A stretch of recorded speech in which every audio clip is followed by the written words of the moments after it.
Public সাক্ষীর মাধ্যমে মামলাটায় প্রায় প্রমাণিত হয়ে গেছে। 9 জন পাবলিক সাক্ষী দিয়েছে। তার মধ্যে রামিসার পিতা যিনি বাদী, তার মা, তার বোন এবং তাদের প্রতিবেশী, আত্মীয়স্বজন এবং এলাকার ওখানকার যারা ছিল, ঘটনার সঙ্গে যারা দেখেছে, এই ধরনের সাক্ষীরা সাক্ষী প্রদান করেছে। সবাই মামলাটা প্রমাণ করার জন্য যাহা যা প্রয়োজন সব কিছুই তারা আদালতে ব্যক্ত করেছে। এবং আসামি পক্ষের আইনজীবী উনিও জেরা করেছেন, জেরা করে তাদেরকে তাদের বক্তব্যে কোনো কিছু তারা খণ্ডন করতে পারেন না।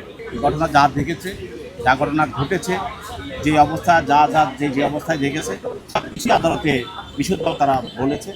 এবং আমরা মনে করছি যে পাবলিক সাক্ষীর মাধ্যমে মামলাটায় প্রায় প্রমাণিত হয়ে গেছে এবং বাকি সাক্ষীগুলো সেটা আছে, সেটাও গ্রহণ করা হবে। রামিসা হত্যা, রেপ এবং যে দর্শন করে তাকে হত্যা করা এবং তার অঙ্গ প্রত্যঙ্গ বিচ্ছেদ করা, এই বিষয়গুলি এই পাবলিক সাক্ষীর মধ্যে সবই উঠে এসেছে এবং সেটাই এই মামলা প্রমাণের জন্য আমরা মনে করি যথেষ্ট।